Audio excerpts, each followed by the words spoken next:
Good morning, my friends.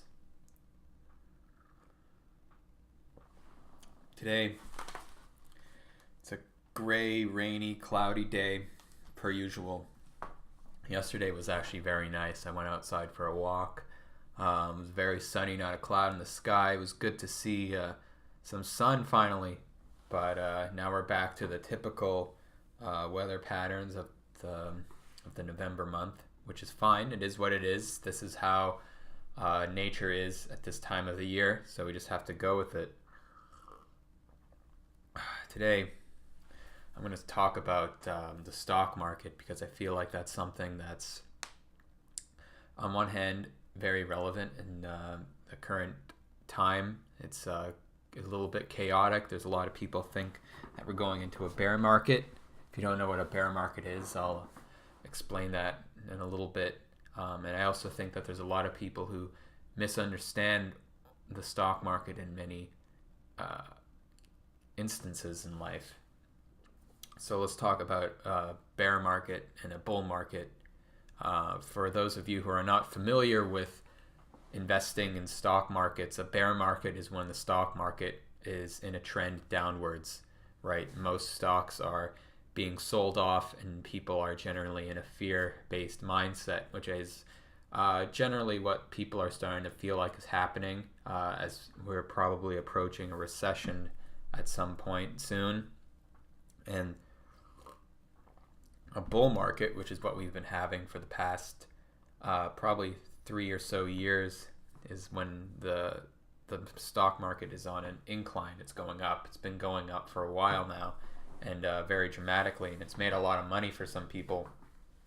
One of the things that Warren Buffett says is that the reason why bull markets and bear markets sort of happen, these big sort of bubbles that sort of happen in the economy, is because people end up seeing others that are dumber than them making more money than them because they're investing in stocks, and then people think, well, I can do that because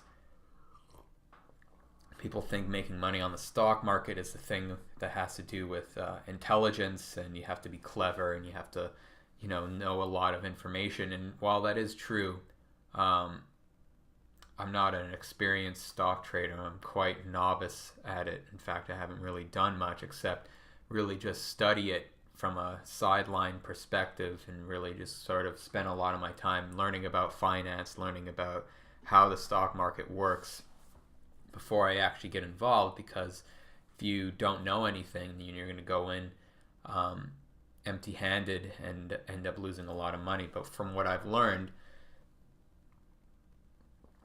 the biggest setback in terms of the stock market, in terms of what makes people lose a lot of money, has nothing to do actually with intelligence. It has to do with the emotional response, right? The two biggest are greed and fear. This is one of the two things that, if you're familiar with stock trading, these are basically the two first things that you have to keep in mind, and you have to sort of keep yourself checked all the time, which may seem ironic to some people who don't know the stock market. They don't understand people who trade in the stock market. They sort of see people on Wall Street, for instance, as being incredibly greedy and incredibly pig-headed, almost, in a sense that they just want money and they want more money, and they'll be very just greedy in general. But that's what they don't realize is greed is one of the biggest factors in terms of making people lose a lot of money, because the real fact is that if you're a trader making money in the stock market, it's not a one-time shot. You don't do it quickly. It's a very progressive cumulative process of earning money in the stock market, just like anything. And it takes a lot of time to sort of be able to control your emotions, so that way you're not selling out or buying into stocks in order to just fulfill your emotional needs at the present moment, which is why a lot of people lose money.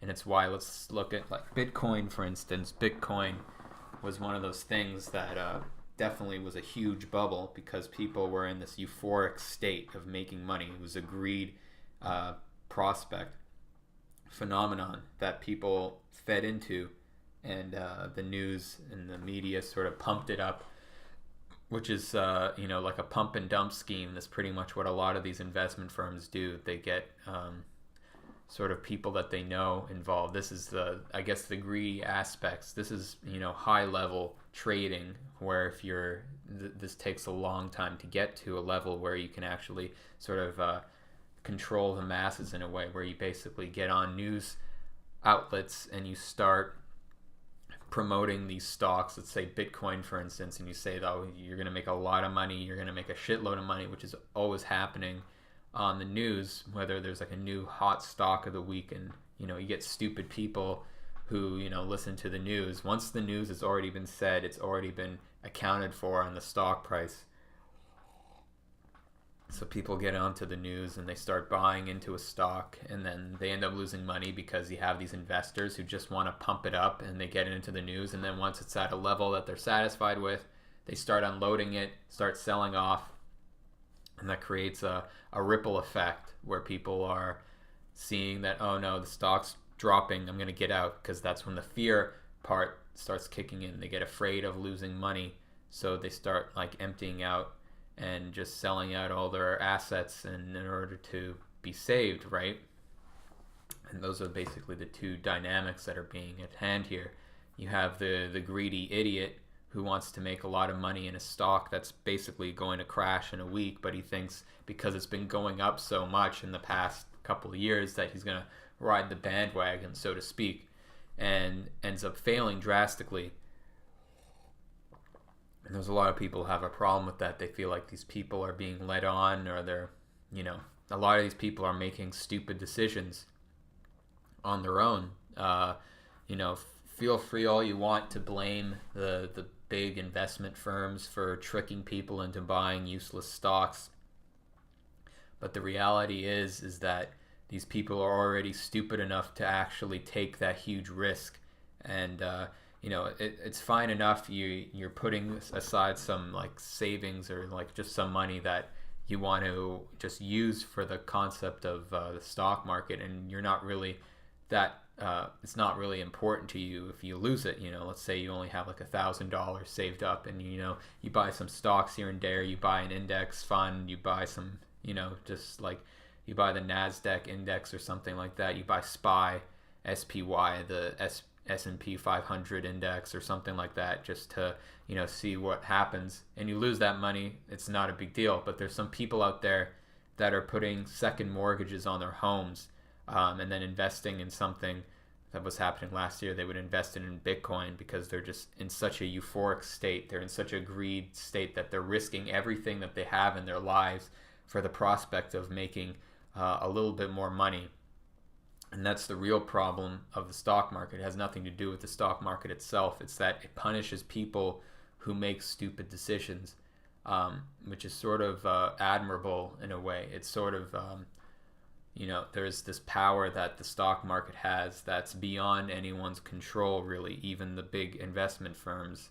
And they've developed a method of becoming very powerful where they can sort of tweak things, but even those people are always still losing money at some points. Everyone loses money in the stock market. There's nobody in the world that's managed to make money consecutively all the time. They're just really good at, when they start losing money, to get out as soon as they can, and when they make money, to not get afraid of losing it and just let it ride. They have a lot of self-control, and that's how they make money. But they're still losing some in the process. They're just really good at handling it and knowing what to do in those situations. So overall, the stock market's definitely something interesting. When I was younger, I was definitely not someone who would find it appealing or worthy of my attention. But as I got older and started realizing more things about my life and realizing about how the world works, the stock market became a lot more interesting to me. It became a lot more relevant to my beliefs and relevant to my pursuance of my life goals, so to speak, let's just say. So anyway, hope you have a wonderful day, and I'll see you next time.